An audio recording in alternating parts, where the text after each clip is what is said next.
You are welcome to Vedic TV, where you get information based on fact. Good day, my Nigerian people. Good day to everyone out there listening to me. I hope everyone is staying strong and staying jiggy.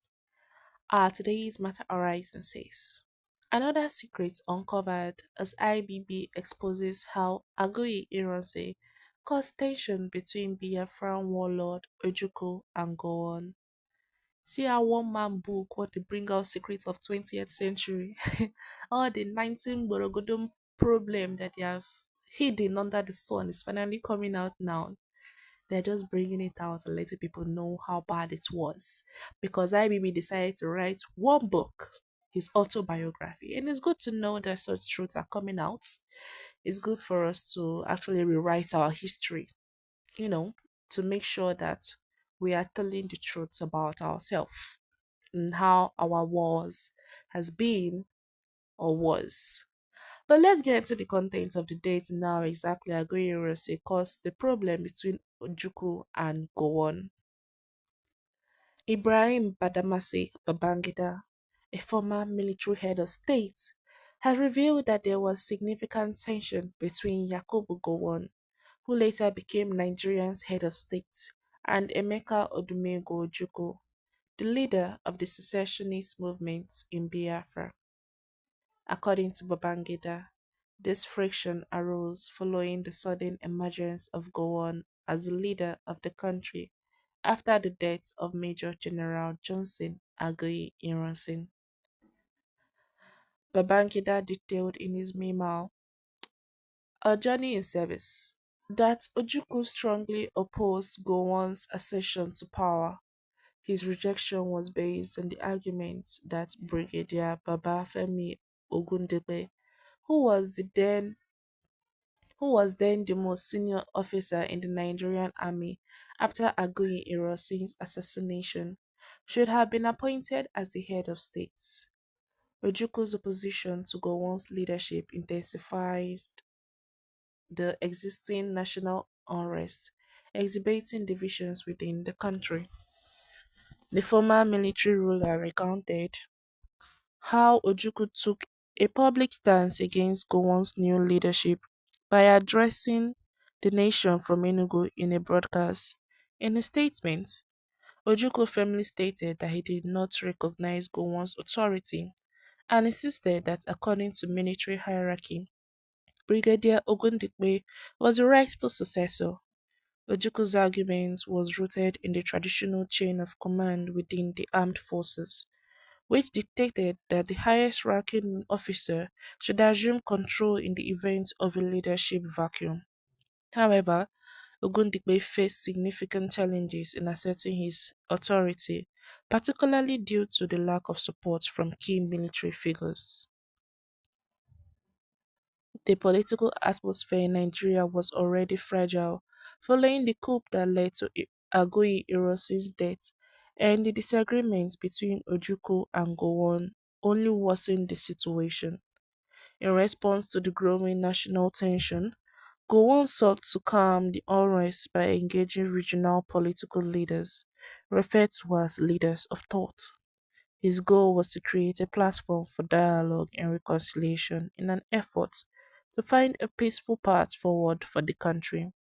However, despite his attempt to stabilize the situation, the divisions within the military and the broader political landscape persisted. Babangida also highlighted how Gowon made several tactical changes within the military to solidify his leadership. These adjustments affected various officers, including Babangida himself. He recalled that in early August, shortly after Gowon took power, he was reassigned from the Ace Squadron Reconnaissance Unit based in Kaduna to the B Squadron in Abeokuta. This move was part of the broader restructuring within the army aimed at reinforcing Gowon's control and managing internal dissent. The events surrounding Gowon's rise to power played a crucial role in shaping the trajectory of Nigeria's political and military history. Ojukwu's resistance to Gowon's leadership would later contribute to the deepening crisis that ultimately led to the Nigerian Civil War, which lasted from 1967 to 1970. The war fought between the Nigerian government and the secessionist state of Biafra, led by Ojukwu, resulted in a devastating conflict with significant loss of life and widespread suffering. Babangida's memoir sheds light on the intricate political and military dynamics of that period, offering a first-hand account of how leadership struggle and power shift influence the course of Nigerian history. His reflection provide valuable insight into the challenges faced by the country during a time of great uncertainty and upheaval. This is a book that all Nigerians should purchase and read, or find a way to read it, because we don't know exactly what went down during those periods. Even those people that were alive during, they don't really know, because we don't exactly know how our political thing is. It's all a scheme. Whatever decision they are making, so people's deaths are even a scheme. Posts are a scheme. The other one, whatever decision they are making, whatever lies they tell, whatever truths they tell, all of them are all schemes. So we don't know what exactly. It's people that are there that will tell you. And now IBB has said to come out with the truth. If it's all the truth, if it's not all the truth, shall I just come out with truth, Sha? To say that this is exactly what happened and what caused the Nigerian civil war. And it's really amazing to know this type of things. Because right now we need to start rewriting our history. Even the so-called Igbo coup that they say is Igbo coup, they say it's not the Igbo coup anymore. So we have to rewrite it and figure out what we're going to name it. Nigerian coup is enough. Nigerian military coup is enough. And we really need to read this book. Let's keep our facts in check. Things like this. Those people that are dead, they don't want to tell the truth. So some of them are dead, or most of them are dead. And now IBB said before he died, let him speak the truth. I don't know if it's a form of repentance or whatever, but it's good to know that such a person has decided to tell us the truth, because we really don't know what's going on. Honestly, we think we know, but we actually don't know.